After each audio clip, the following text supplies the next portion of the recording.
My name is Christian Ashley, a seminary student and servant of God, and you are listening to the Let Nothing Move You podcast, a proud Anazal Ministries podcast.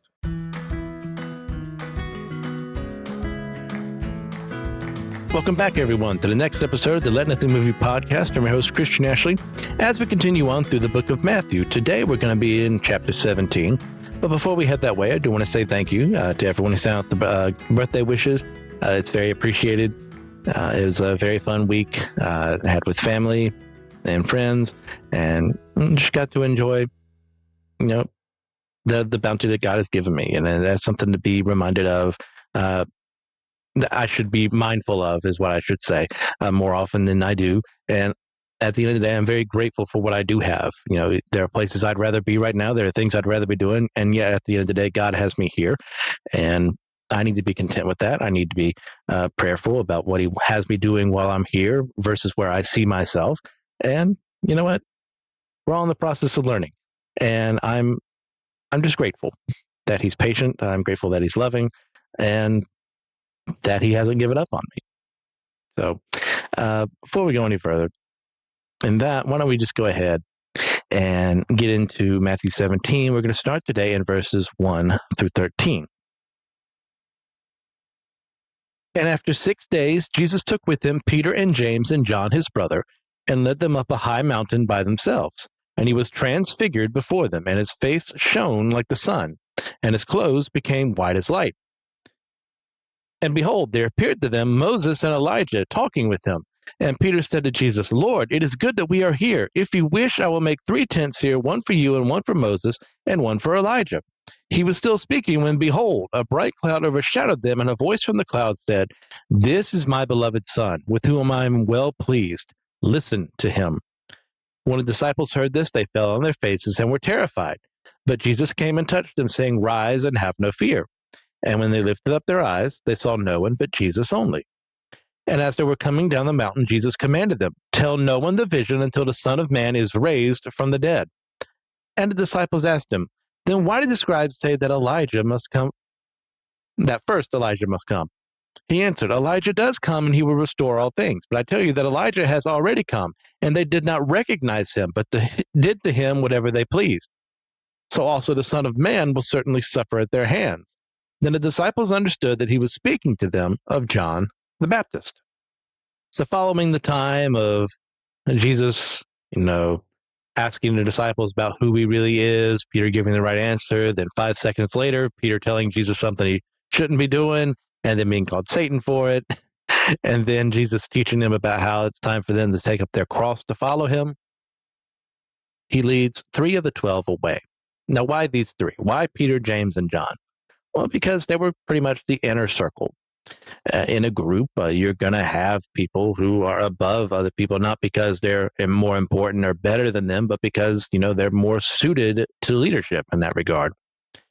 And what Jesus was doing is he was preparing them by taking time separate from everyone else to invest in them, to make sure that they were as ready as possible, even though they weren't there yet.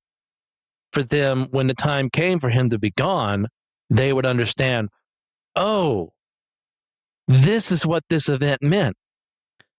When Jesus ascends into heaven in the book of Acts, after he's given the Great Commission at the end of this book, they're going to know and say, this is what he was talking about. We're not supposed to reveal to the others until now, and they can tell them, look, we saw the kingdom of heaven started right here. And I am of the belief that this is where the kingdom of heaven starts. I could be wrong. It could be after, Jesus, raises from the grave. It could even be when he dies. But I'm not one of those people to say the kingdom of heaven is not on this earth. I vehemently disagree with that idea, because the kingdom is every Christian who exists, regardless of location, regardless of tribe or tongue, and the active work that they are doing in ministry, whether they're having to do it in secret or can boldly do it as I am doing right now. That's the kingdom. And the kingdom is shown to everyone. Oh, shown to these 3 right here. Sorry, let me say that again. After Jesus had talked about it previously being a thing that they need to know, but also as a means for them to start to understand who he really is. They've been with him for however many years. They've heard him preach. They've seen the miracles. They've heard what he said about himself. But now these 3 out of the 12 get something special. They get to witness the fullness of Jesus Christ as revealed to them through the Transfiguration. Now, scholars have debated over many years whether or not Jesus physically changed his appearance forever after this certain point in time, or if this was a temporary thing for them to see.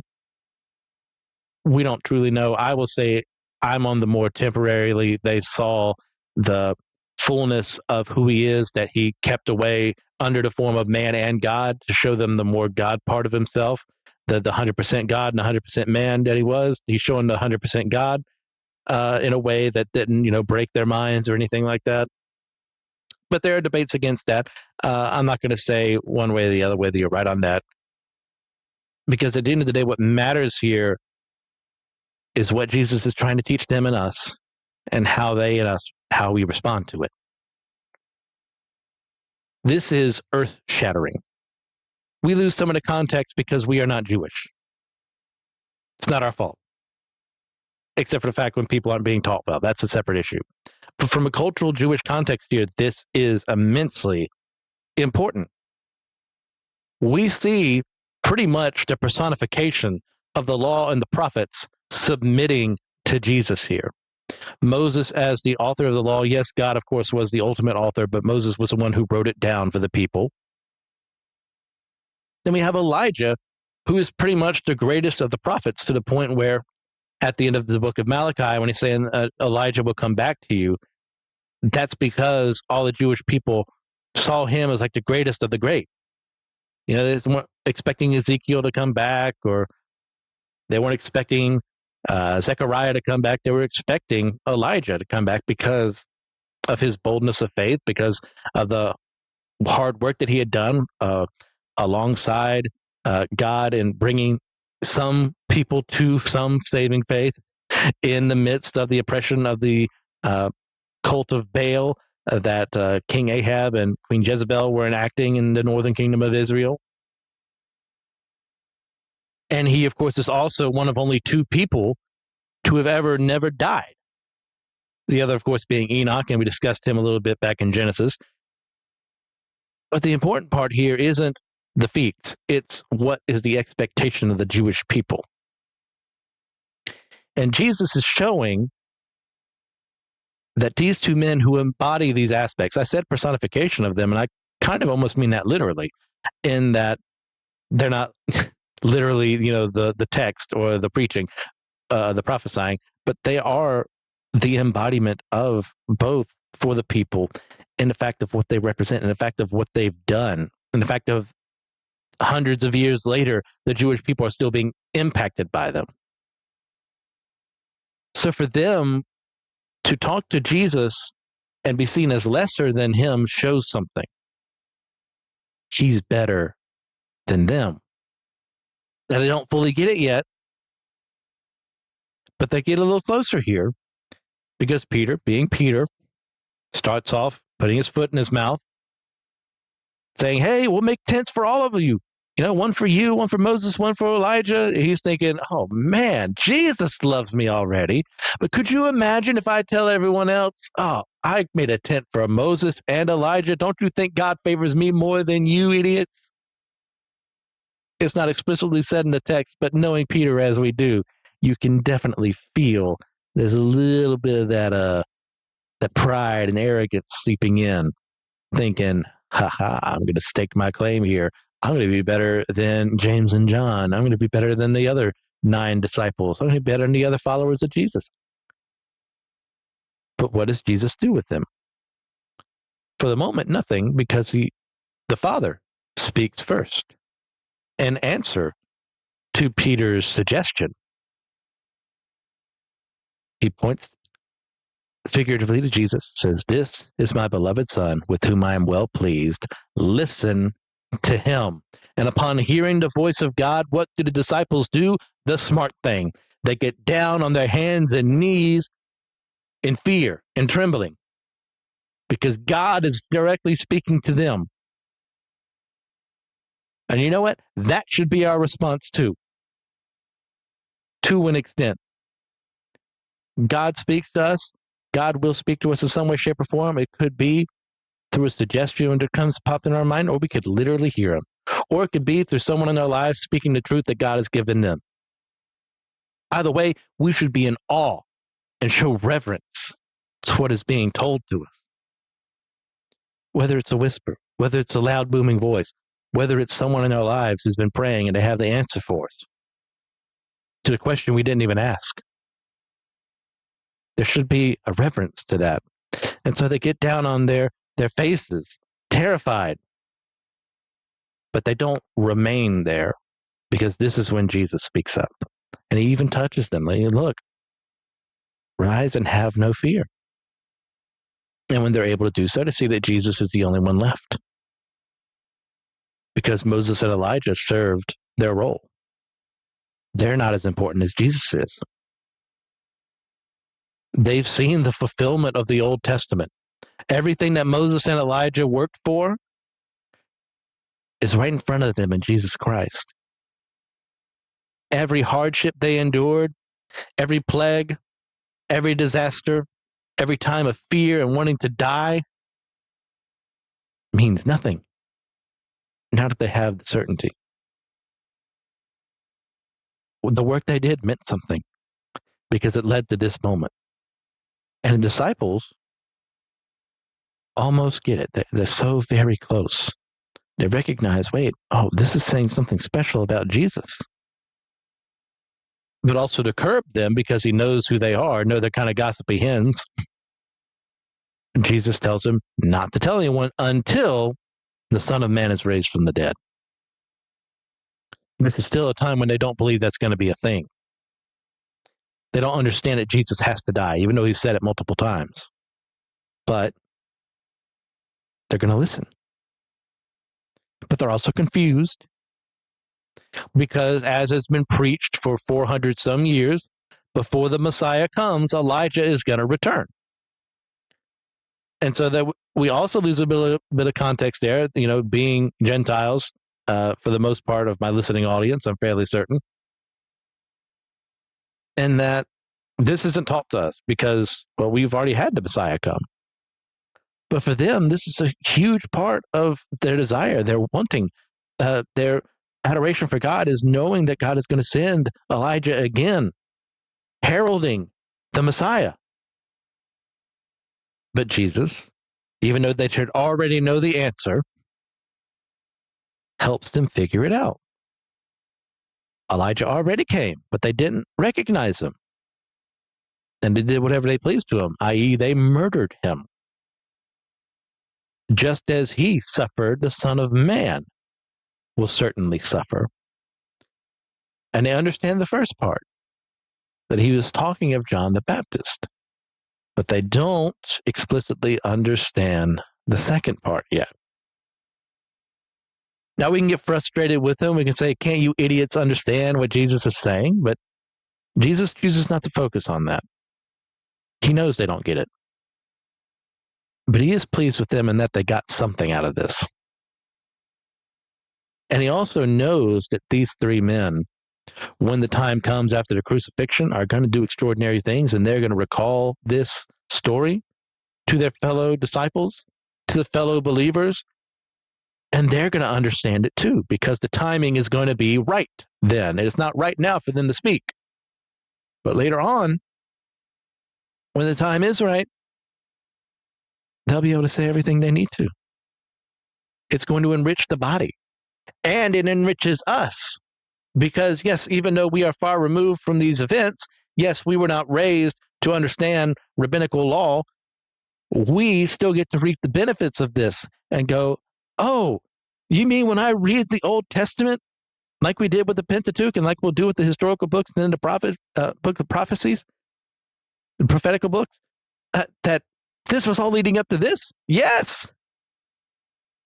The Old Testament is not some obsolete thing that doesn't matter to you and I. The Old Testament still is living and breathing as it was back in their time. So let us embrace it. Let us reject anyone who says we no longer need it, Because without it, we don't have the prophecies. We don't have the law to show us that we'll never be good enough, to show us that God was promising that he would bring a Messiah to the world. All the way back in Genesis, from our first parents, he promised this. So that's why we need to study it, so that when events like this happen, I'm not saying they'll exactly happen like this, but when special events happen in our lives, we go, wait a minute, this is what God was preparing me for. And go, oh, that's why I read that book. That's why I read about that law. That's why I read about that prophet. And you'll be surprised, very, very surprised, how relevant it suddenly becomes from that supposedly old, dusty tome of the Old Testament that has no relevance in a modern life. You'll hear the world say, it's outdated. It's not loving. It's hateful. It's spiteful. It's evil. Has nothing to do with Jesus. Jesus got rid of it. He abolished it. That's the exact opposite of what he said. He came to fulfill it. And they're seeing fulfillment of prophecy right before their very eyes. But so were other people around Jesus.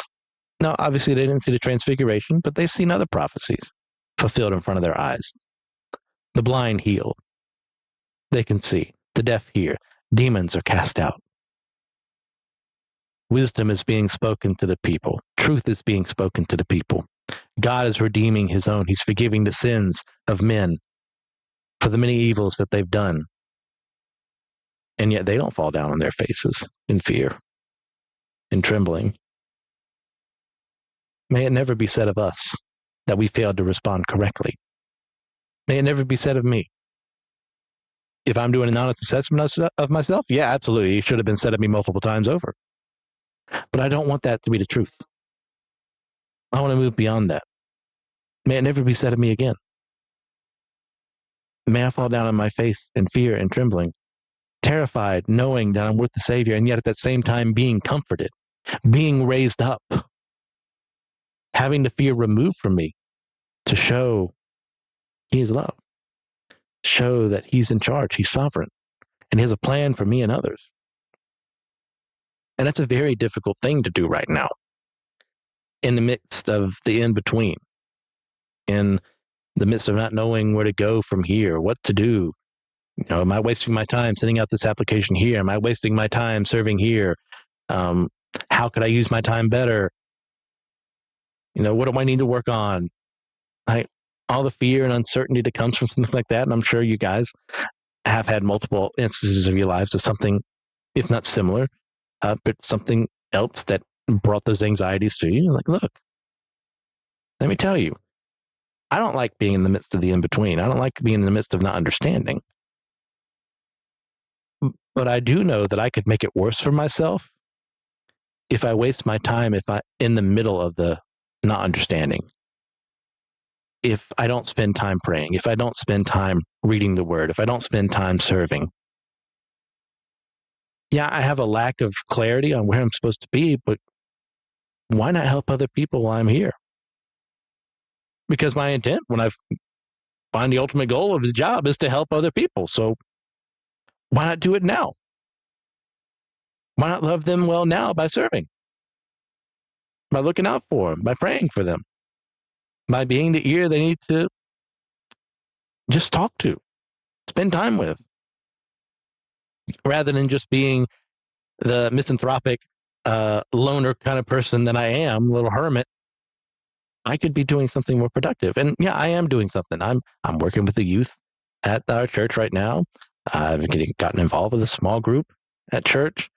I'm reminding myself that I can't just stay here forever in the midst of this melancholy of not understanding things. And look, it's hard. It's going to be rough. It's not fun, but it's worth doing. It's worth being in the middle of the in-between because eventually, because that's how lines work. There's going to be another side of this. There's going to be an end to the line at the in-between. I'm going to find the answer, and you're going to find the answer too. We just have to trust him and know that just because he hasn't revealed the information to us now doesn't mean he doesn't love us. He didn't reveal this information to the other disciples.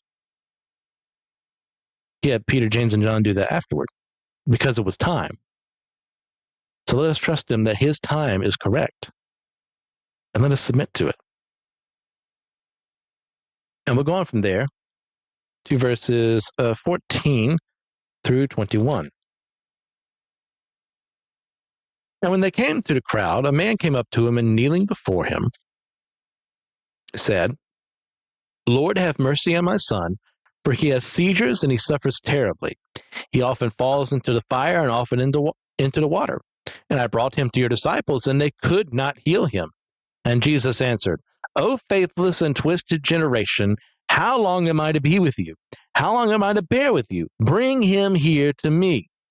And Jesus rebuked the demon, and it came out of him, and the boy was healed instantly.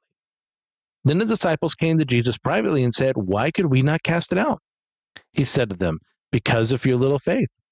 For truly I say to you, if you have faith like a grain of mustard seed, you will say to this mountain, Move from here to there, and it will move, and nothing will be impossible for you.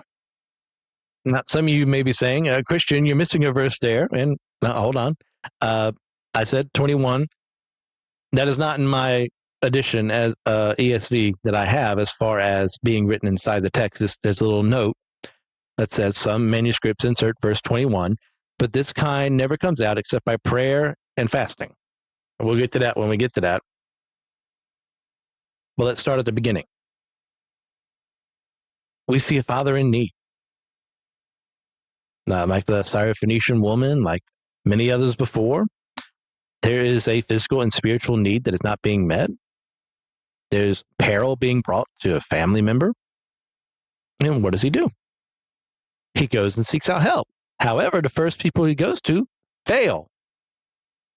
The disciples fail at their job, something that they previously had been able to do. Why was their faith somehow lesser after spending more time with Jesus? No. They had learned more, but they were in a different period of life. There had been a certain complacency that had wrapped around their hearts, a certain assuredness that, we serve the real master of the real God. We can do whatever we want. There's some arrogance that came in with that. And that arrogance clouded faith. And it clouded truth. And they weren't able to perform as they did beforehand. But the Father doesn't give up. Now, surely you would think, well, if his students can't do it, he can't either because he sucks as a teacher. But that's the wrong way of thinking. And he proves himself a little better than some people who would think that way when he goes directly to Jesus and said, look, your disciples couldn't do it. Let me explain the situation to you. Help me out. And what does Jesus do? He rebukes his disciples. Oh, faithless and twisted generation, how long am I to be with you? How long am I to bear with you? He said, look, I love you, but you don't get it. You're too wrapped up in yourselves. And you know how you can say that? Because in the next chapter, they're going to be talking about which one of them's the best of the best. Who's the greatest? We're not there yet. But clearly, that's in their hearts. And that's clearly part of the problem here. And they're thinking they're better. They're superior. We're disciples of the Messiah.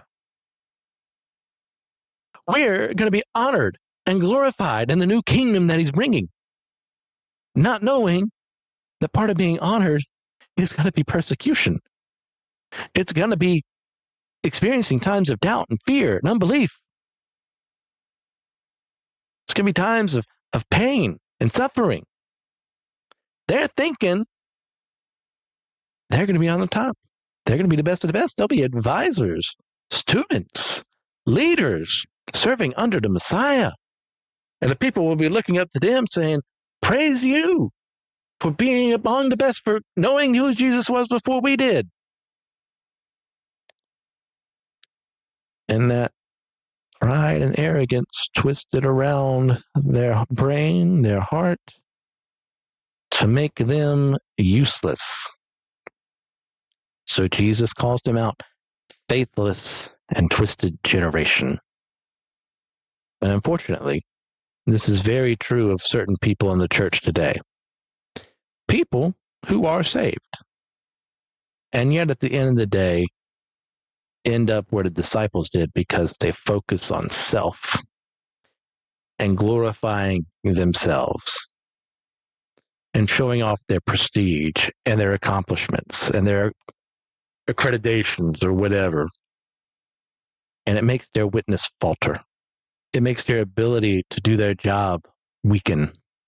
It harms those that they think that they're helping because they don't do it with their full hearts.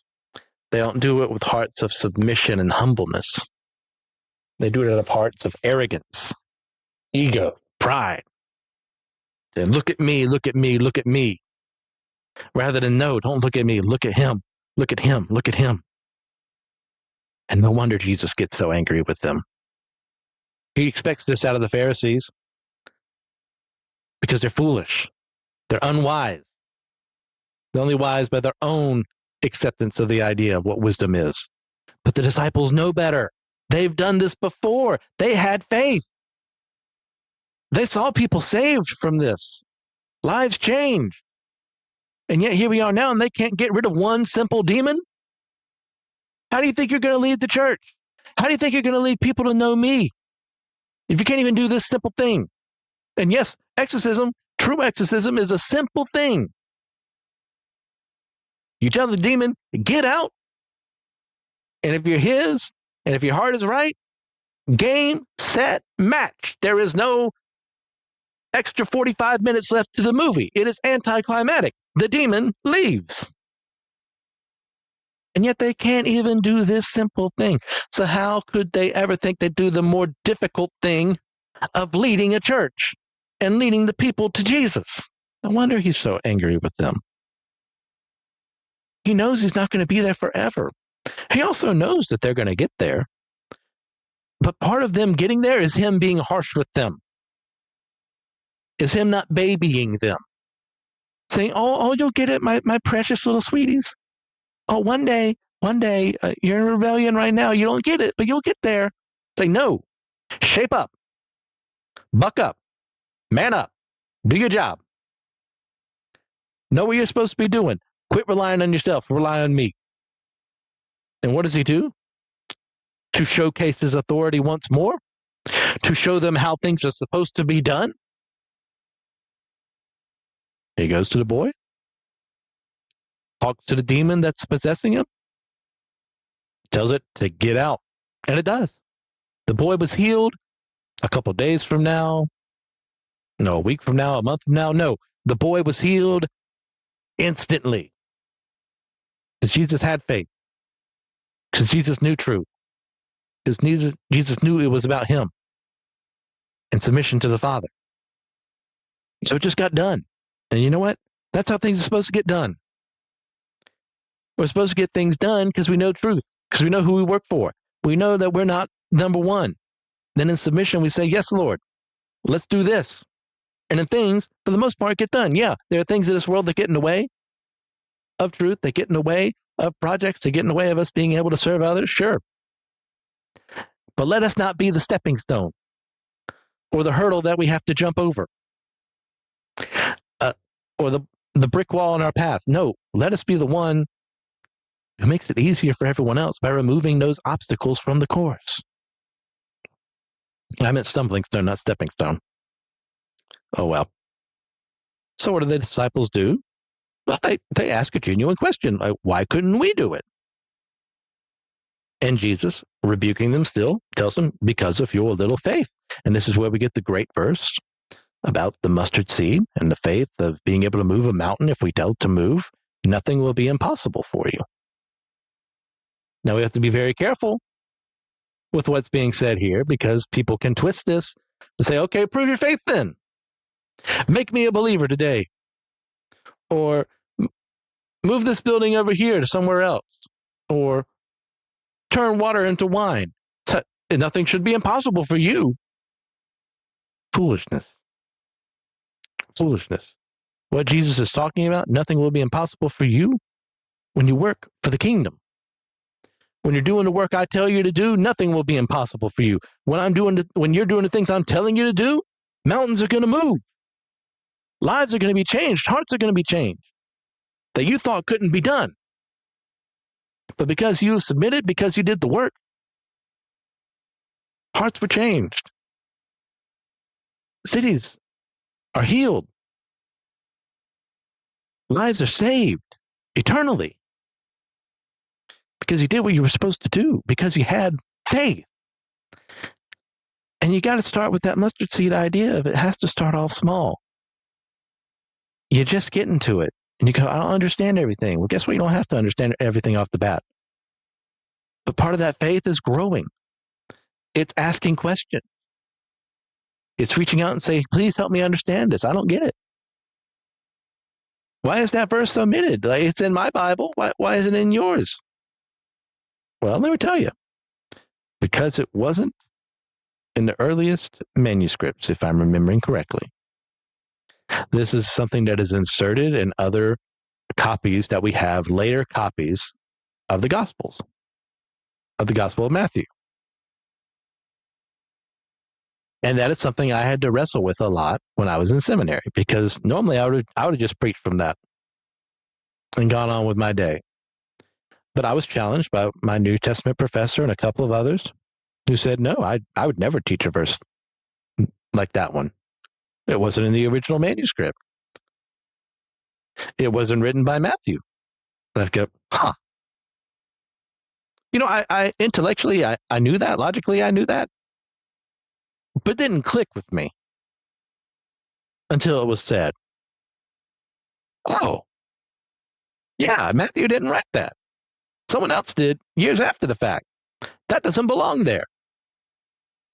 Maybe this is even spiritually true that you need to pray and fast, to move out a demon. I don't see the logic behind it because nowhere else in Scripture is that apparent. But I can't in good faith tell the people that I'm talking to right now, you should believe what this has to say, this inspired Scripture, when clearly it isn't. It's not in the original manuscript. Maybe if Matthew, if he published a second edition later on, sure, that's one thing, but he didn't. Because it would still be inspired because he's the one who was told to write it down. But that didn't happen.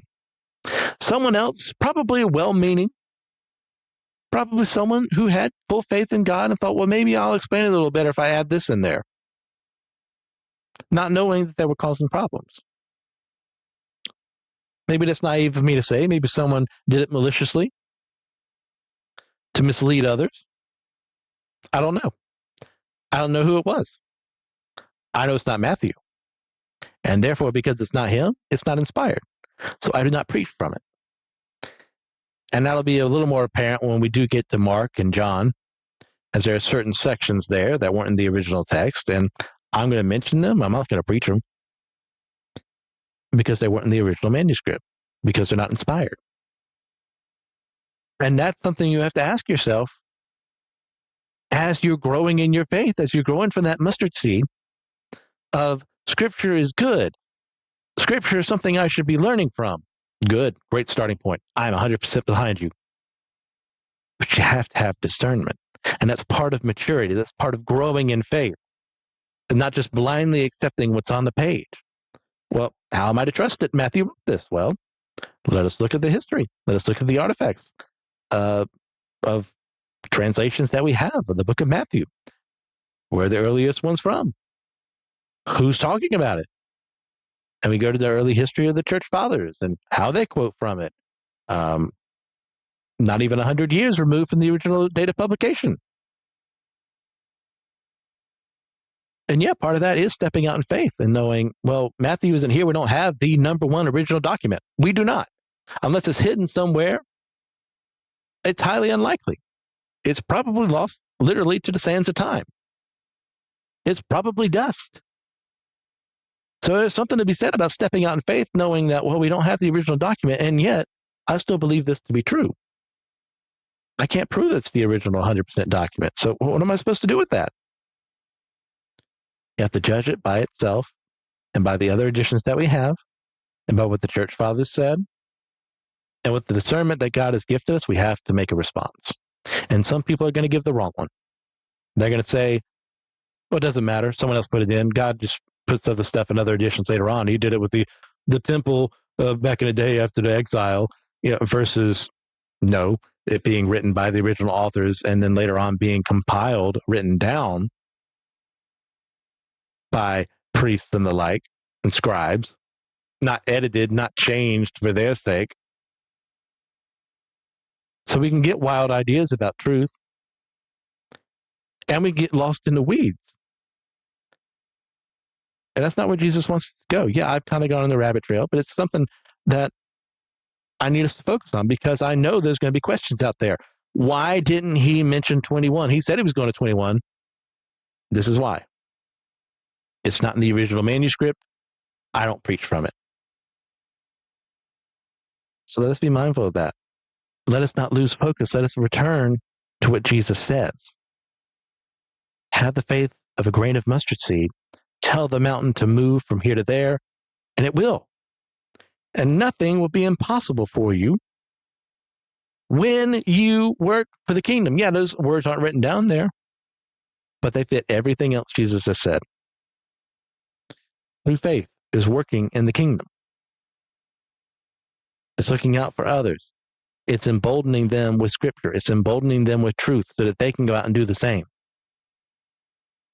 Because when we don't have this faith, even of the mustard seed, any demons we come away, whether they be literal spiritual demons or the antagonistic forces that are in our lives, we're not going to be prepared for them and they're going to overwhelm us and we're going to fail. So we can't afford to do that. So let it not be said of us. Let us submit. Let us have that faith of a mustard seed because what it does is it grows, it cultivates, becomes larger and mightier, and serves a useful purpose that brings life. So let us go out and do the same. And we'll go next to 22 and 23. As they were gathering in Galilee, Jesus said to them, "The Son of Man is about to be delivered into the hands of men, and they will kill him, and he will be raised on the third day." And they were greatly distressed. This is the second time, at least that is recorded to us. He probably said it other times, where Jesus said, "Hey, I'm going to die, and I'm going to come back on the third day." And what is their response after being told, "Hey, have the faith of a mustard seed"? Oh, no. What does he mean he's going to die? They focus on the wrong part. They get distressed. He thinks he's going to become a martyr. We can't let the Messiah, it can't happen to you. You have to lead us. You have to beat the Romans. Lord, why are you doing this? Jesus, why? And they panic because their faith is small, almost non-existent. And they also panic because we've got some new information here. Jesus is going to be betrayed. He's going to be delivered into the hands of men, which implies someone has to be the one to deliver him. Now, of course, we know that this is Judas, but they don't understand. So now who's going to betray him? What's going on here? I don't understand Jesus. Well, you would if you paid attention, if you actually listened with discernment. So let us learn from their example and go, oh, why am I panicking? New information has been presented to me, and it's a distressing thing that I just heard. Do I panic and end up useless and unhelpful? Or do I go, okay, let's logically assess everything. So, okay, this has happened. What do I need to do in response to it? I'm upset. I don't want this to be happening. And yet, in order to be useful, in order to love people well, let me go out and do this. Or if I can't do it, send out someone who can. Or if I don't understand what the information being presented to me, go to someone who can. So we can strengthen each other. They talk amongst each other, and all they do is bring each other down because they don't understand. Rather than going, Jesus, what do you mean? Help us. They end up in distress, even though they have the ultimate source of all knowledge right in front of them. They could literally ask him anything. And maybe there were times they asked Jesus questions that we would have liked to ask him, about nature, about the world, about our place in it or something like that. And yet we don't see them using the one holy, perfect resource as much as they should. All they had to do was go to him for understanding. And yet they panic because they're not there yet. So let us not emulate them. Let us excise those ideas from ourselves and go, my natural inclination is to panic. My natural inclination is to get angry. My natural inclination is to be confused. Well, that's natural. You know what's unnatural? Wisdom. What's unnatural? Learning. What's unnatural? Not acting like you're a member of this world. So let us come out and do that. Let us be unnatural. Let us not be distressed by the things in this world. Let us find comfort in the one who brings comfort and understanding and peace. And let's also finish off today by going through verses 24 through 27. When they came to Capernaum, the collectors of the 2 drachma tax went up to Peter and said, "Does your teacher not pay the tax?" He said, "Yes." And when he came into the house, Jesus spoke to him first, saying, "What do you think, Simon? From whom do kings of the earth take toll or tax? From their sons or from others?" And when he said, "From others," Jesus said to him, "Then the sons are free. However, not to give offense to them, go to the sea and cast a hook and take the first fish that comes up. And when you open its mouth, you will find a shekel. Take that and give it to them for me and for yourself." So Peter, on his own, a dangerous place for a very impetuous person like him to be. Maybe you're like them. They test him, and Peter fails, as Peter's wont to do right now. He gets better, I promise. But this is part of, if you'll remember from our time in the books of the Pentateuch, the census tax that was done that everyone had to do, because if you were a member of Israel, you had to give money to the temple. And in addition to that, you also had the census tax. That was a special time of making sure that things were done and people could be cared for, taken from the money here. And they asked him, "What does Jesus think that he's above this because God told us to do it?" Is the implication. And Peter says, "Well, no, he doesn't pay the tax. He shouldn't have to."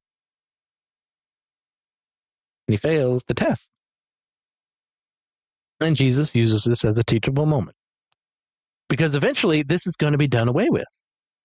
As part of the fulfillment of the law, this is no longer necessary.